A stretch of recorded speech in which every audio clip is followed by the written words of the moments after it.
de El Salvador, Asociación de Familiares de Alzheimer de El Salvador, miembro de la Sociedad Internacional de Desorden del Movimiento, miembro del Comité de Educación de la Sección Panamericana de la Sociedad de Trastornos del Movimiento y de la Sociedad Centroamericana de la Asociación de Trastornos del Movimiento. Actualmente secretario de la Confederación de Asociaciones de Alzheimer de Centroamérica. Yo creo que todo el mundo conoce los trabajos de investigación en todo lo relacionado a Parkinson y Alzheimer. Entonces, con nosotros el doctor López Contreras.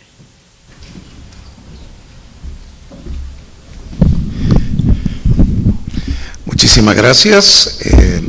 Vamos a hablar sobre los avances en la enfermedad de Alzheimer, tanto desde el punto de vista diagnóstico como manejo actual.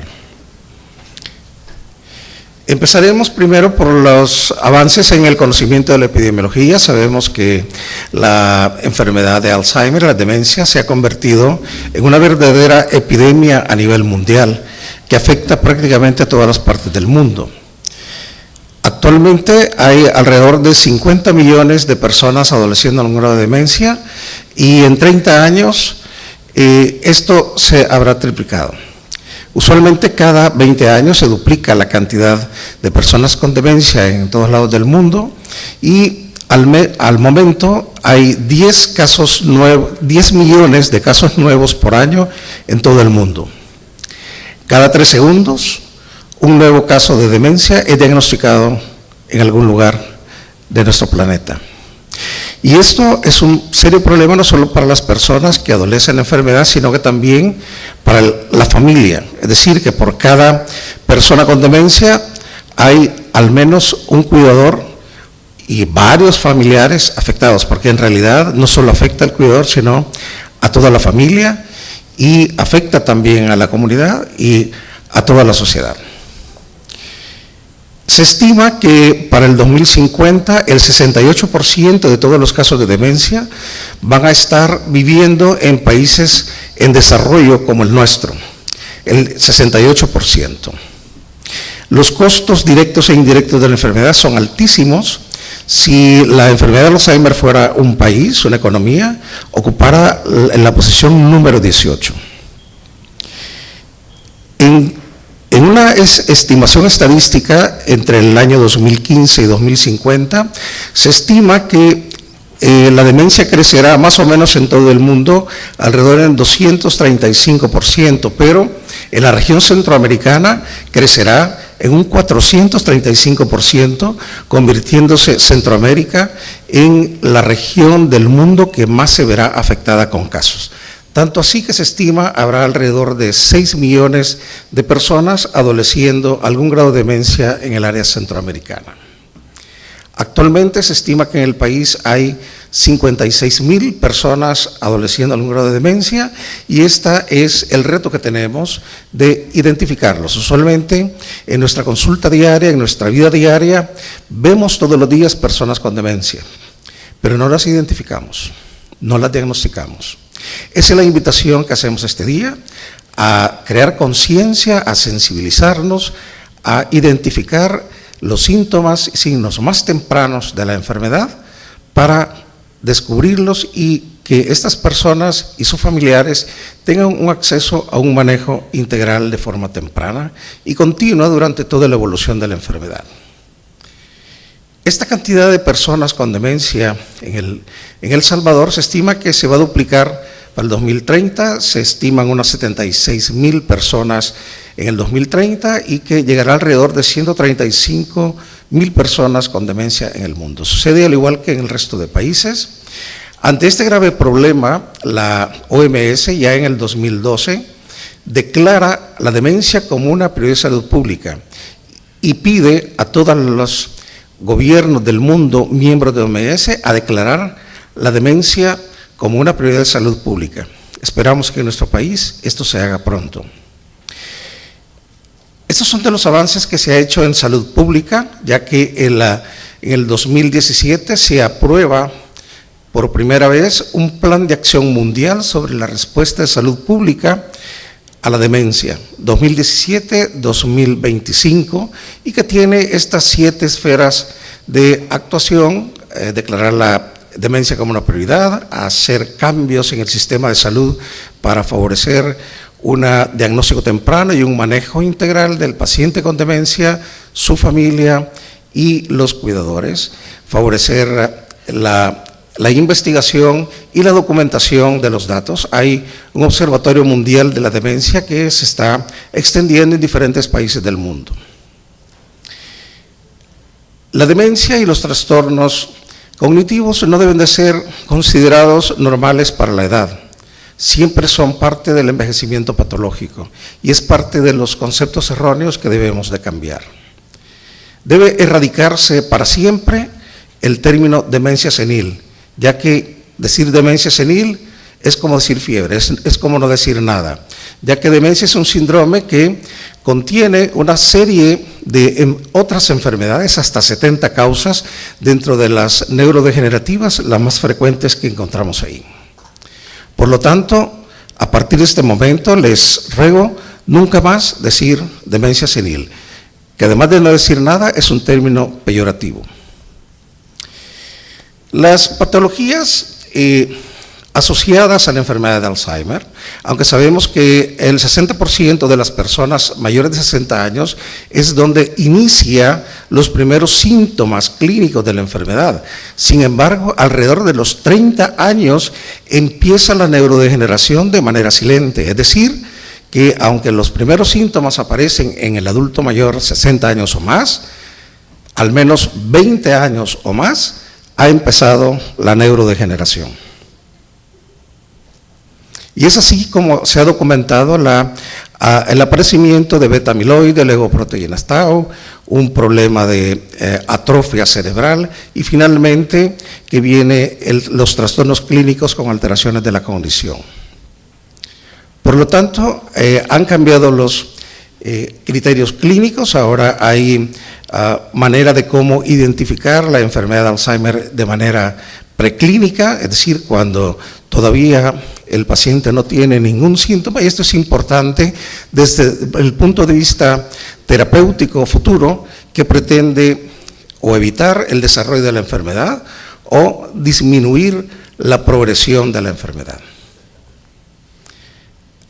De los avances también que tenemos es la neuroimagen, dentro de ellos principalmente el PET.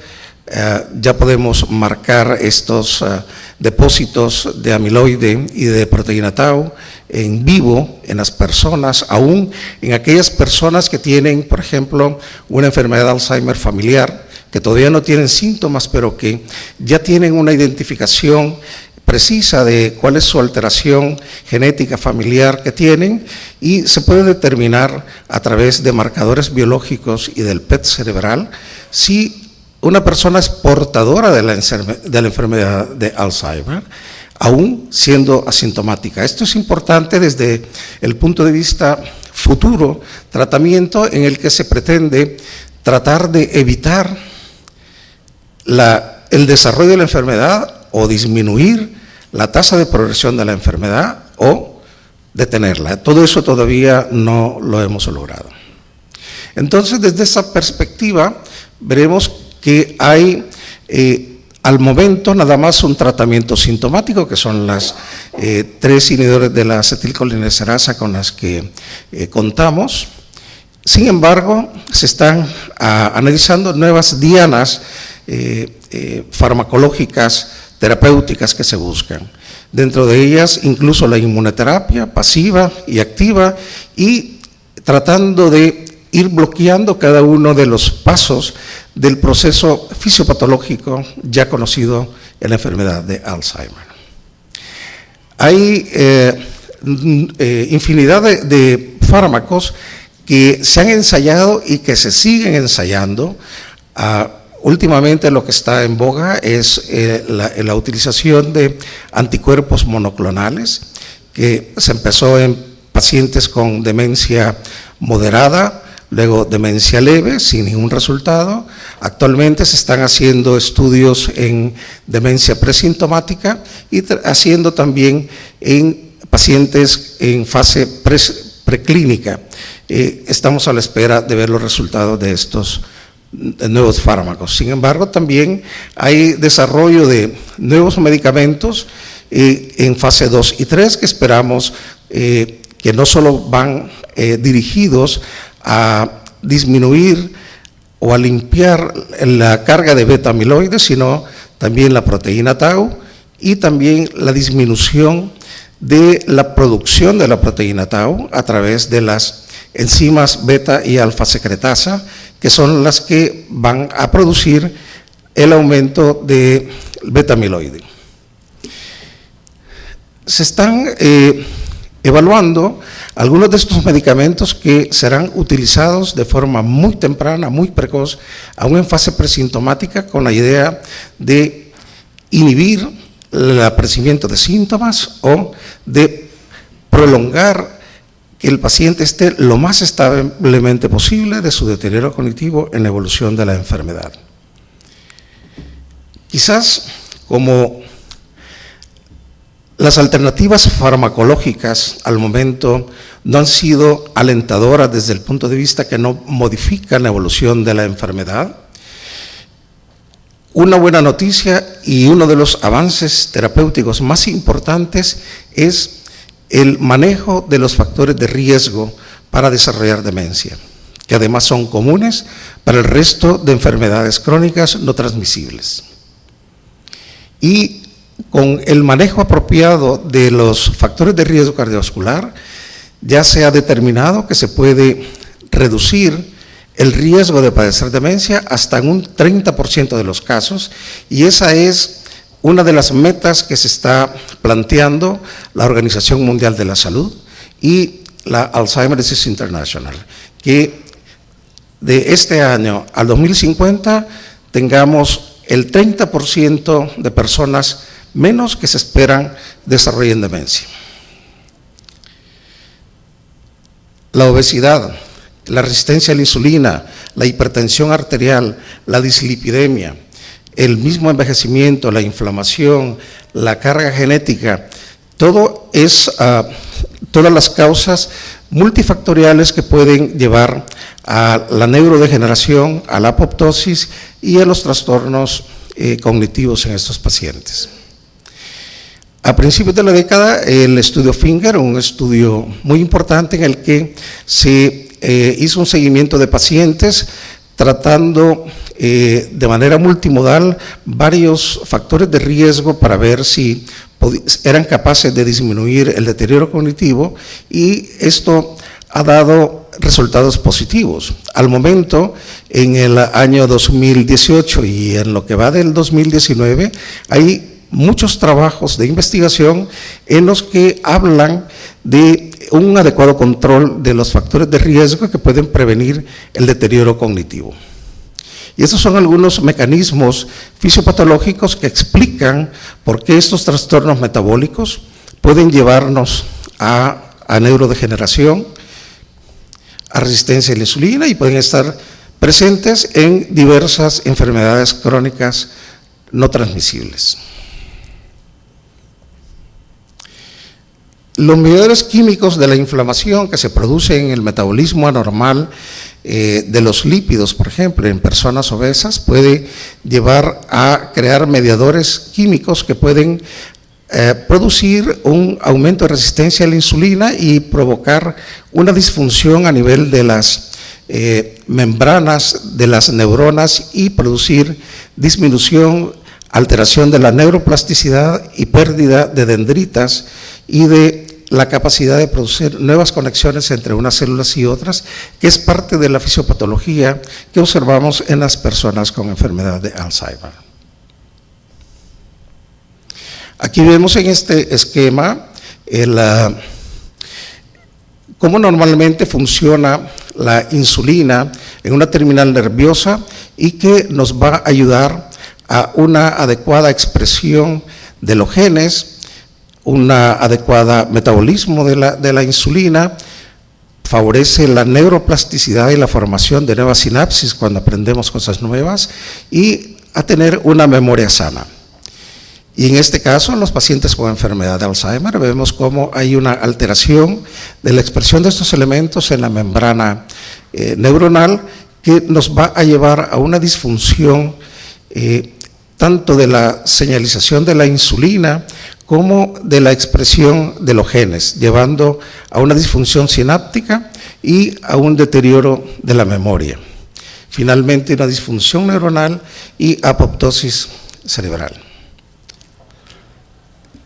Están saliendo últimamente, esos estudios son de hace unos meses, en que se han estudiado que el manejo de la hipertensión arterial adecuada desde que se es joven nos va a ayudar a disminuir el deterioro cognitivo de estas personas cuando sean mayores.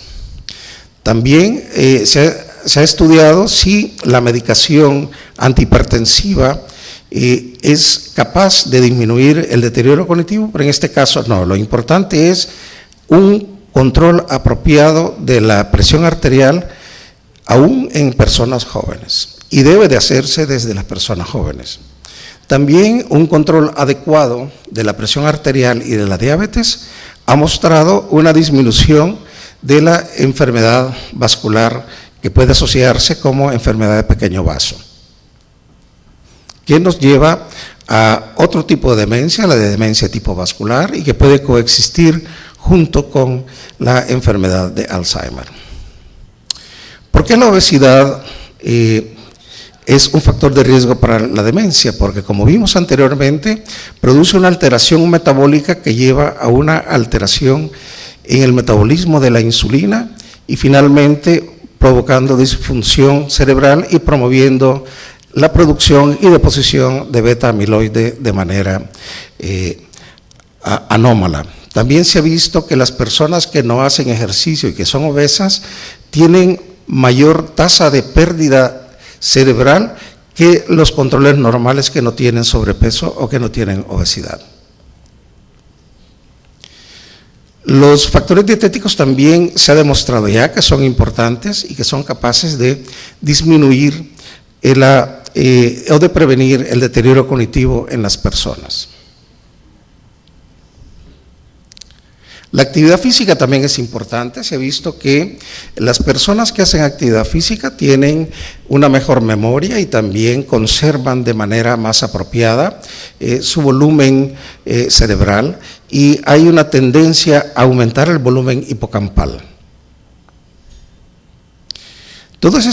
El manejo de todos estos factores de riesgo cardiovascular pueden ser capaces de modificar la expresión genética, es decir, a aquellas personas que tienen ApoE4 positivo, pero que tenemos un apropiado control de los factores de riesgo cardiovascular, principalmente los metabólicos, podemos disminuir el riesgo de padecer demencia años más adelante.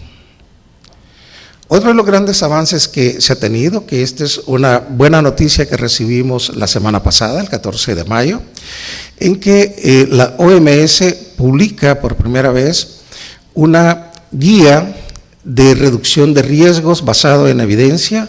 Ha hecho una revisión de una buena cantidad de bibliografía, está aquí presente, pueden ustedes accesarla en el internet. Voy a subirla a la página de Facebook al terminar la conferencia para que ustedes puedan descargarla. Está muy interesante y evalúa todos estos factores de riesgo y cuáles son las recomendaciones basadas en la evidencia. Al ver la actividad física, se ha visto que tiene un factor positivo en la reducción del deterioro cognitivo, así como también la cesación del tabaquismo puede disminuir este riesgo. Se evaluaron las intervenciones nutricionales, el uso de nutrientes y de una dieta saludable. Se aconseja la dieta mediterránea y también la dieta mediterránea light, es decir, pudiéramos hacer, como no tenemos los mismos elementos dietéticos que en el Mediterráneo, podemos hacer una adaptación de los grupos alimentarios que componen la dieta mediterránea para hacer una dieta saludable en nuestro país. Y así se ha visto que una dieta saludable disminuye el riesgo de deterioro cognitivo. Sin embargo, ningún suplemento vitamínico ha sido positivo y sirve, es decir, no son útiles para reducir el deterioro cognitivo. Recientemente también la FDA sacó un warning en el que estos medicamentos o suplementos que venden en Estados Unidos, muchos de ellos que los venden como para la enfermedad de Alzheimer, van a tener una restricción y van a ser sometidos a estándares de seguridad y eficacia. Hasta el momento los estudios realizados en todos estos medicamentos son negativos. También es importante disminuir el uso nocivo de alcohol, aunque dosis bajas de alcohol son beneficiosas. Valga la aclaración, para que no se preocupen. También las intervenciones cognitivas, en más de alguna ocasión alguien ha dicho que no sirve para nada, pero sí han demostrado que ayudan a disminuir el riesgo de deterioro cognitivo, ya que a aprender cosas nuevas, al hacer gimnasia cerebral, esto promueve la producción de la neuroplasticidad y de formación de nuevas sinapsis, que es el dinero cognitivo que tenemos en nuestro cerebro, y nos aumenta también nuestra reserva cognitiva.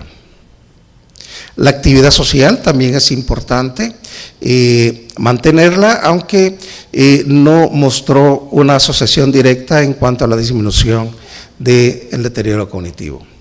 El peso corporal, como ya lo vimos en los estudios anteriores, sí hay debemos de mantenernos en el peso ideal, o por lo menos evitar el sobrepeso o la obesidad. Definitivamente que el control adecuado de la hipertensión arterial es básico, y principalmente desde el joven. El manejo de la diabetes, por supuesto, ya vimos toda los metabolitos anormales que se forman en este metabolismo y que van a dar daño a nivel neuronal. También el manejo apropiado de la dislipidemia disminuye el trastorno cognitivo, y aquí agrega otro factor de riesgo que a veces no lo tomamos en cuenta, que es la disminución o pérdida auditiva, que puede ser un factor de riesgo también para el aumento del trastorno cognitivo. OMS, como parte de este plan de acción de salud pública contra la demencia, ha evaluado y recomienda crear planes nacionales de Alzheimer en todos los países del mundo. Aquí hay un mapa en donde aparecen en rojo los que tienen un plan nacional de Alzheimer en América Latina, el primero en tenerlo en el 2015, Costa Rica. También Chile tiene elaborando un plan nacional de Alzheimer, y aparece también aquí El Salvador, vean, aquí aparecemos. Tenemos un borrador con el ministerio, aunque no hemos concretado todavía nuevas reuniones, pero hemos tenido un inicio. Esperamos que ya a partir de unas cuantas semanas reiniciemos nuevamente la elaboración del Plan Nacional de Alzheimer, pero sí estamos trabajando en un plan subnacional a través del Seguro Social con la Red Nacional de Clínicas de Memoria, en donde hay un manejo del deterioro cognitivo, diagnóstico temprano y seguimiento, involucrando el primero, segundo y tercer nivel de atención. Ese es un algoritmo para que vean un poco lo complejo y cómo va a ir el paciente pasando de un nivel a otro, para que el paciente, la familia y el cuidador reciban un tratamiento oportuno y a lo largo de toda la evolución de la enfermedad. Y nuestro proyecto también, al igual como lo recomienda OMS, está elaborado en base a los cursos de vida, y determinamos que la enfermedad de Alzheimer es un problema de jóvenes, es un problema de niños, porque cuanto más tempranamente iniciemos el manejo de estos factores de riesgo, un 30% de estas personas a lo largo de la vida, dependiendo de qué tantos factores de riesgo tengan controlados o no, o tengan robustos sus factores protectores, tendrán una mejor capacidad para disminuir la posibilidad de padecer demencia. Y esto es importante a través de un manejo apropiado de los trastornos metabólicos, no solamente del adulto mayor, sino de los jóvenes, que muchas veces no nos hacemos estudios porque no da ningún síntoma, pero ahí estamos gestando un probable Alzheimer o una probable demencia u otras enfermedades crónicas no transmisibles. Esto es una tarea no solo del neurólogo, no solo del geriatra, no solo del psiquiatra, sino de todos los médicos, de todo el personal de salud, de toda la población salvadoreña, para determinar, hacer un diagnóstico temprano, no solo del trastorno cognitivo, sino también de los factores de riesgo. Incluimos también terapias no farmacológicas, estos son algunos de los ejemplos de lo que hacemos en el Seguro Social, y ya tenemos 3 redes funcionando a nivel comunitario, Soyapango, Ilopango y Apopa. Aprovecho la oportunidad para invitarlos a participar en las campañas de reducción de riesgo del deterioro cognitivo y prevención de la memoria, y acordarnos que todas estas medidas que hagamos, todo lo que sea bueno para el corazón es bueno para nuestro cerebro. Debemos empezarlas cuanto antes, desde la infancia, para que cuando lleguemos a la edad adulta seamos lo más saludable posible. Y además quiero invitarlos el 21 de septiembre de este año, en este mismo lugar, a conmemorar el Día Mundial del Alzheimer y Mes Mundial del Alzheimer, y además este año celebramos 25 años de haber fundado la Asociación de Familiares Alzheimer, que ha estado brindando apoyo a las personas que viven con demencia, su familia y sus cuidadores. Muchas gracias.